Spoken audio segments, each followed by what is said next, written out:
तो तोड़ के रख दिया ऑस्ट्रेलिया टीम को। फिलहाल जो ये हार ऑस्ट्रेलिया को मिली है फिलहाल पर्थ में, आज तक कोई इस मैदान पर, ओप्टिमस मैदान पर कोई ऑस्ट्रेलिया को हरा नहीं पाया। और इस हार के कारण सभी ऑस्ट्रेलिया खिलाड़ी या सभी मीडिया या उनके जो एक्सपेक्टेशन लगा रहे थे उनसे, जो उनके फॉर्मर क्रिकेटर, वो सब इस हार के कारण है। क्योंकि ऑस्ट्रेलिया को बहुत सर पर या बहुत ऊपर दिखा दिया गया था कि इंडिया टीम कुछ नहीं है, ये उन्हें दिखा दिया गया था। और इंडिया टीम ने उन्हें साबित करके दिखाया कि हम क्या चीज है।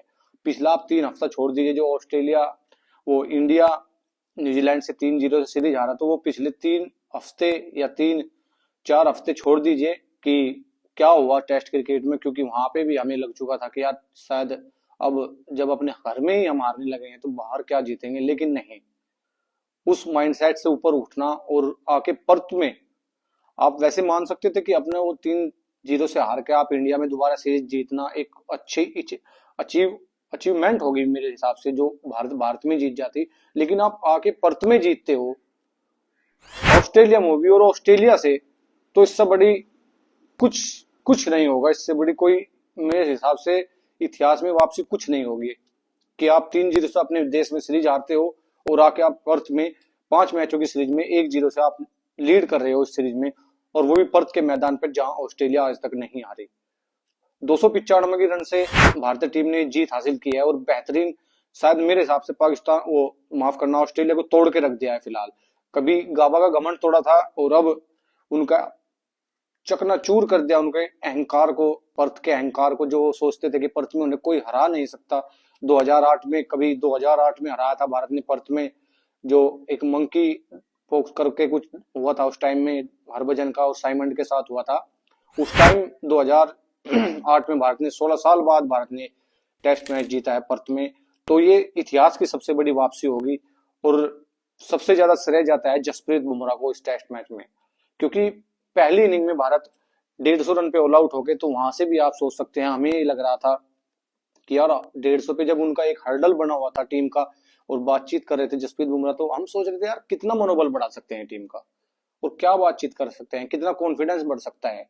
क्योंकि आप 150 रन पे सामने वाली टीम ने आपको ऑल आउट कर दिया और आप 150 रन पर ऑल आउट होकर दोबारा मैदान में जाते हो बॉलिंग करने, तो उसमें सपोर्टर ही नहीं, शायद कुछ प्लेयरों के अंदर भी कॉन्फिडेंस होगा यार, कम से कम ऑस्ट्रेलिया 100 रन की लीड तो हमें दे ही देगा। और ये हमारा भी मानना था यार, ऑस्ट्रेलिया कम से कम 100 या 150 रन की लीड देगा पक्का। क्योंकि आसान पिच नहीं था, तो उस हिसाब से 100-150 रन भी बहुत होते उस पिच पे सेकंड इनिंग में। तो लेकिन भारतीय टीम ने 104 रन पे ऑल आउट करके ऐसी वापसी करके दिखाई। भारतीय गेंदबाजों ने, हर्षित राणा है, मोहम्मद सिराज है, खासकर उनके एक आगे लेके चलने वाले, उनके front of the leader Jasprit Bumrah, उन्होंने भी कहा कि मैं सबसे आगे लीड करूंगा, मैं इस टीम का कप्तान हूं। जो कि जसप्रीत बुमराह ने अब तक का 2 टेस्ट मैचों में कप्तानी की है बस। एक इंग्लैंड में जो भी की थी, वो भी सीरीज जीतनी ही थी हमें, हम लीड कर रहे थे, 2-2 से बराबर थी शायद, 2-1 से कुछ ऐसा था, मेरे अभी ध्यान नहीं है उसका। लेकिन जसप्रीत बुमराह ने वहां पे टेस्ट मैच की कप्तानी की थी और टेस्ट मैच शायद अनफॉर्चुनेटली हम हार गए थे। जोनी बेस्टो ने एक अच्छी इनिंग खेली और बात वहां वो मैच हार गई थी, इंग्लैंड में नहीं तो भारत इंग्लैंड में भी सीरीज जीतने वाली एक टीम बन जाती भारत की। हाँ, भारत घर से बाहर जाकर किसी टीम को हरा सकती है, किसी भी टीम को, और कहीं पे भी, तो वहां पे भी बन जाते। लेकिन जसप्रीत बुमराह ने साबित करके दिखा के वो लीडर है। शायद अब रोहित शर्मा अगले मैच में आपको मिले, लेकिन जसप्रीत बुमराह का जितनी बात की उतनी कम है। क्योंकि जसप्रीत बुमराह ने ही ये मैच दिलाया मेरे हिसाब से, यशस्वी जायसवाल और विराट कोहली से ऊपर जसप्रीत बुमराह इस मैच में। ये मैच जसप्रीत बुमराह की वजह से ही आप इस मैच को जीत पाए हैं। क्योंकि आप 150 रन पे ऑल आउट होना और फिर दोबारा से आपको ऐसी ऑस्ट्रेलिया टीम जो होम क्राउड उनके साथ है और होम मीडिया उनके साथ है और सब चीज उनके साथ है, वहां की कंडीशन कंडीशन सब लगा लो आप उनके साथ है, लेकिन वहां पे आप उन्हें 104 रन पे ऑल आउट करना कोई अचीवमेंट से कम नहीं है मेरे हिसाब से। जसप्रीत बुमराह के लिए अचीवमेंट से कम नहीं है, और टीम इंडिया के लिए, और टीम इंडिया के समर्थकों के लिए और दर्शकों के लिए जो वहां पे मैच देखने जा रहे थे, सपोर्ट कर रहे थे, अपनी टीम को चेयर कर रहे थे। और बात करते हैं फिर विराट कोहली पर। विराट कोहली एक लेजेंड खिलाड़ी, जो कि आपको दोबारा इस फॉर्म में देखने को मिला कि हाँ, अब 4 मैचों की सीरीज है, आप उनसे कम से कम उम्मीद लगा सकते हैं, मैं उम्मीद लगा सकता हूं उनसे कम से कम आपको 3 और शतक करके दें इस सीरीज में। विराट कोहली का ऐसा कोई दौरा नहीं गया जब वो बॉर्डर गावस्कर ट्रॉफी यहाँ खेलने आए हो और उन्होंने शतक ना लगाया हो। तो मैं कॉन्फिडेंस हूं कि हाँ विराट कोहली आपको कम से कम 3 और शतक करके देंगे। तो 4 शतक आपको विराट कोहली करके देंगे, और तो आपको इससे अच्छी बात नहीं, मतलब कि आपके लिए राइट साइन हो सकता है कि हाँ विराट कोहली आपको शतक करके देंगे और आप शायद मेरे हिसाब से चैंपियन ट्रॉफी, वर्ल्ड टेस्ट की चैंपियन ट्रॉफी में शायद आप फाइनल खेल सकते हो। वो सिनेरियो बहुत अलग है, बहुत सी चीज उसमें होनी है। अब होगी नहीं होगी वो अलग चीज है, वो आगे देखे जाएंगे, लेकिन अभी फोकस होगा डे नाइट टेस्ट होगा अगला, उसमें रोहित शर्मा आपको मिलेंगे। और बात करते हैं यशस्वी जायसवाल, जो पहली इनिंग में 0 पे आउट होकर आपको दोबारा 161 रन डैडी 100 आपको करके देते हैं। तो एक 22 साल का लड़का आपको इतना बड़ा अचीवमेंट हासिल करते हैं, उसका उनका कहना है कि मेरे एक सपने से कम नहीं है। जैसे कि आपने देखा होगा कि पहले केएल राहुल ओपनिंग कर रहे थे, जैसे 2 दौरे से पहले बॉर्डर गावस्कर ट्रॉफी में मुरली विजय उनके साथ ओपनिंग कर रहे थे। तो वहां पे राहुल ने शतक लगाया था। तो राहुल ने कहा कि मेरी जो शतक लगाने की सबसे अहम भूमिका निभाई है शतक लगाने में, वो थे मुरली विजय। क्योंकि मुरली विजय एक्सपीरियंस खिलाड़ी थे, पहले भी वो खेल के जा चुके थे, तो उन्होंने बताया किस तरह आपको खेलना है, कितने लेट खेलना है, शरीर के पास खेलना है, बाउंसी पिच मिलेगी आपको। और वही काम किया जायसवाल के लिए केएल राहुल ने, उन्हें हेल्प की। वो जायसवाल ने खुद बताया कि मेरे लिए केएल राहुल भाई ने बहुत हेल्प की कि आप लेट खेलिए, आप ड्राइव करने ना जाए तो आप लेट खेलिए, शरीर के पास खेलिए, रुक के खेलिए, समय लीजिए, आप रन वे जरूर बनाएंगे और रन आएंगे इस मैदान पे। और वही हुआ। जायसवाल डैडी 100, जो कि आपको पता है अभी बाहर की कंट्री में अभी तक, जो भारत के बाहर अभी तक जायसवाल ने 2 शतक लगा चुके हैं 22 साल की उम्र में। और कंपेयर तो किसी का कर नहीं सकते, ना करना चाहिए किसी का किसी से भी कंपेयर। लेकिन मैं एक आपको आंकड़े बता दूं कि 2 शतक 22 साल की उम्र में अभी तक उन्होंने 2 या 3 दौरे बाहर किए, 2 ही दौरे करे हैं शायद, 3, एक साउथ अफ्रीका भी करा है, 3 दौरे अभी तक बाहर किए हैं, उनमें से 2 शतक वो लगा चुके हैं। और बाबर आजम ने, बात नहीं करनी चाहिए वैसे, मैं बता दूं आपको, बाबर आजम ने अभी तक कितने ही दौरे कर चुके हैं, शायद 28 से 29 साल के बाबर आजम हो चुके हैं, 30 के जितने भी उन्होंने सिर्फ एक 100 किया है बाहर टीमों में। बाहर की जो टीम है अपनी एशिया से बाहर, जो उन्होंने अब तक का एक 100 किया है, वो ऑस्ट्रेलिया में था शायद, ऑस्ट्रेलिया में था शायद, वो ऑस्ट्रेलिया में शायद, इंग्लैंड में कौन सी। तो अभी तक कंपेयर में नहीं कर रहा, लेकिन बता दूं कि बहुत फर्क है। आप विराट कोहली से कंपेयर करते हैं, विराट कोहली के साथ बाबर आजम का, तो आप कंपेयर मत कीजिए, ना हम करते ना आप करिए। खिलाड़ी अपने एक तौर होता है, लेकिन खिलाड़ी खिलाड़ी होता है, जो खिलाड़ी होता है उसे कहा जाता है। और भारतीय टीम में 295 रन से मैच जीत चुकी है। सेकंड इनिंग में एक अच्छी बॉलिंग की वजह से भारतीय टीम ने वापसी की और बैटिंग अच्छी की। बैटिंग में आप देख सकते हो कितनी अच्छी ठहराव देखा भारतीय बल्लेबाजों में, और उसी किस बदौलत, वो भी बॉलिंग के बदौलत। आप बॉलिंग को दरकिरार नहीं कर सकते, बाहर की कंडीशन में आपको बॉलिंग ही मैच करके मैच जिताएगी। भारतीय बल्लेबाज आपको कितने मैच जिता सकते हैं, आपको बहुत से मैच ऐसे होंगे भारतीय बल्लेबाज आपको लगा के देंगे बिल्कुल, लेकिन भारतीय गेंदबाजी आपको फिलहाल मैच जिता के देंगे हर मैच। अगर आपको मैच जीतना है बॉर्डर गावस्कर ट्रॉफी में, अगर ये सीरीज जीतनी है, तो आपके भारतीय गेंदबाजी आपकी सीरीज जिता के देंगे। और अभी तक कोई कंफर्म न्यूज नहीं है कि अभी मोहम्मद शमी साथ जुड़े हैं नहीं जुड़े हैं, लेकिन फिलहाल बॉलिंग कॉम्बिनेशन मुझे सेकंड मैच में भी यही लग रहा है, डे नाइट टेस्ट है, तो उसमें आपको पिच अच्छा मिलेगा और वहां पे भारत भी बहुत अच्छा खेलेगी। और ऑस्ट्रेलिया को आप कम मत आकेगा, क्योंकि ऑस्ट्रेलिया मीडिया फिलहाल ऑस्ट्रेलिया पर चढ़ा हुआ है टीम पर। एडम गिलक्रिस्ट ने सीरीज शुरू होने से पहले कहा था, एकमात्र खिलाड़ी था ऑस्ट्रेलिया की तरफ से एडम गिलक्रिस्ट, के आपको पिछले 4 सीरीज आपको हरा के गई है 2004 से 2014 से। भारत इस बॉर्डर गावस्कर ट्रॉफी में डोमिनेट करती है, आपको हराती है, ये चीज आपको ध्यान रखनी होगी। ऑस्ट्रेलिया के जो विकेट कीपर थे 2004 में बॉर्डर गावस्कर ट्रॉफी जीतने वाले भारत में, ऑस्ट्रेलियाई विकेट कीपर ने ऑस्ट्रेलिया के टीम को हिदायत दी थी और डराया भी था कि आप हल्के में मत लीजिए भारतीय टीम को, कि भारतीय टीम अभी 3-0 से सीरीज आ रही है, लेकिन आप हल्के में मत लीजिए, आपको अच्छा क्रिकेट खेलना होगा। और भारतीय टीम है, वो अच्छा क्रिकेट आपको खेलना ही होगा। आपने स्मिथ का डिसमिसल देखा, डरे हुए से लग रहे थे स्मिथ भी, लघु समय तो ऐसे लग रहे थे जैसे कोई जोकर पकड़ के ले आए हो डांस करने के लिए क्रीज पे।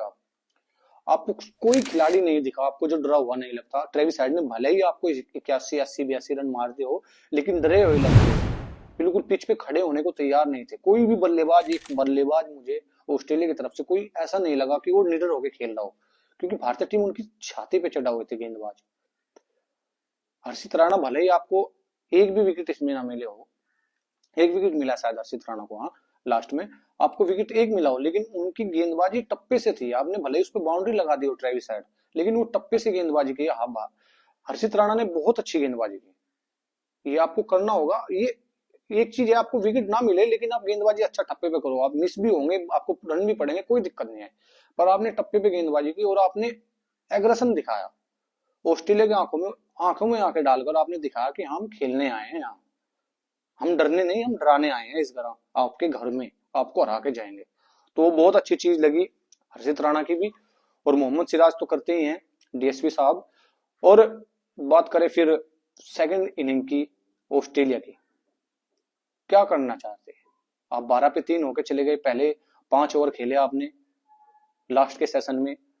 ऑस्ट्रेलिया बैकफुट पे है, बिल्कुल माइंड सेट भी बिल्कुल लो हो चुका है इस टेस्ट मैच में, क्योंकि उनका माइंड सेट आप ये देख सकते हो, उन्होंने मैच क्यों रखा पर्थ में। आप लीड पर्थ में मैच, ऑस्ट्रेलिया ने एक माइंड गेम खेला था पार्थ।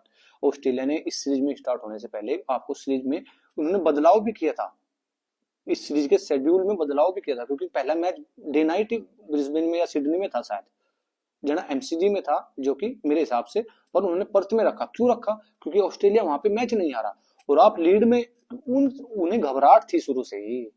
आप इस चीज को देख सकते हैं, ऑस्ट्रेलिया ने जब शेड्यूल बदला तो उन्हें घबराहट थी इस चीज की कि यार पहले मैच से भारत जो लीड बना गई तो बहुत मुश्किल हो जाएगा ना। और वो करके दिखाया ऑस्ट्रेलिया को पर्थ में ही, क्योंकि उन्होंने सोचा कि आप पर्थ में मैच रख सकते हो, तो पर्थ में आप आज तक हारे नहीं, तो आप पर्थ में मैच रखो। तो वो भारत ने पर्थ में भी आपको पेला। अब कहां जाओगे? अब बचने का कोई ऑप्शन नहीं है ऑस्ट्रेलिया के पास। अब भारत एक ऐसा लब कहते हैं ना कि इसके शेर के कहते हैं मुंह को खून लग गया, तो वो भारत के मुंह के खून लग चुका है और वो पर्थ से आपने लगा दिया है। और ग्राउंड पे तो भारत बहुत आसानी से जीत हासिल कर सकता है, लेकिन ऑस्ट्रेलिया को अब हम हल्के में नहीं ले सकते। तो बात करते हैं सेकंड इनिंग की, पॉइंट पे आते हैं। ऑस्ट्रेलिया डरा हुआ था, बिल्कुल बैक फुट पे था और बिल्कुल बेचैनी से वो सोच रहा था। जब भारतीय टीम भी बैटिंग कर रही थी तो वो सोच रहे थे यार बैटिंग कैसे करेंगे, उनके दिमाग में कोई प्लान ही नहीं था। आपने देखा भी, वो कोई प्लान नहीं था ऑस्ट्रेलिया के बल्लेबाजी की वो करते कि हम क्रीज पे टीके या तेज खेले, दोहरे मन से खेल रहे थे ऑस्ट्रेलिया, सारे ही बल्लेबाज, सब बल्लेबाज दोहरे मन से खेल रहे थे। जब भारतीय टीम खेल रही थी तो भारतीय टीम से पूछा था यार डिक्लेयर करोगे तो बता देना। और ऑस्ट्रेलिया नहीं चाह रहा था कि हमें तीसरे दिन आखिरी 5 या 7 ओवर खेलने को मिले। ऑस्ट्रेलिया चाह रहा था कि भारत अगले दिन आके डिक्लेयर करे, क्योंकि पिच पिच वो हरकत करने लगा था, अपना रुख दिखाने लगा था पिच, और ऑस्ट्रेलिया को पता लग चुका था कि इस पिच पे आसान नहीं होना। आप मैं आपको कल बताया था वीडियो में कि भारत या दूसरे सेशन में आउट कर सकती है, लेकिन हालांकि तीसरे सेशन में चला गया वो बात। और आपको बताया था 200 या 250 रन के अंदर भारत ने आउट करेगी। मिचेल मार्श ने थोड़ा दिखाया पंच पुंच करके, लेकिन कुछ नहीं काम आया।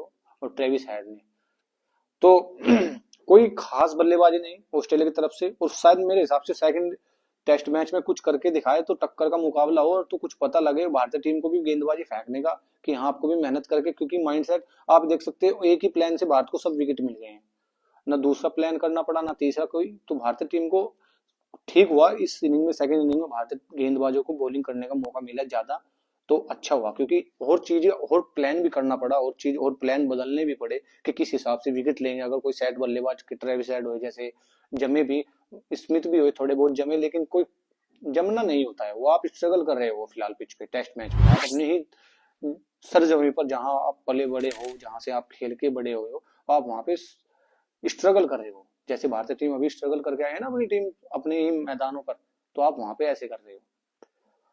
और भारत एक खुकार शेर है, अब आपको बचना होगा इनसे। बिल्कुल लबुशैन, स्मिथ और ख्वाजा, जो कि ऑस्ट्रेलिया की बल्लेबाजी क्रम में उनकी एक रीढ़ की हड्डी होती है, वो भारतीय टीम ने बिखेर की फेंक दिया है, बिल्कुल तोड़ के फेंक दिया, दिखा दिया कि आप कुछ नहीं कर सकते। तो उन्हें वापसी करनी होगी या सीरीज हारनी होगी। ये भारतीय टीम गेंदबाज इस टेस्ट मैच में तो उन्होंने डिसाइड कर लिया कि आपको करने दिया, वो मैच जीत लिया भारत ने।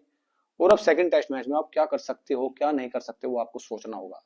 तो भारतीय टीम ने ये मैच 295 रनों से जीत लिया है, बहुत आसान सी जीत हासिल की है।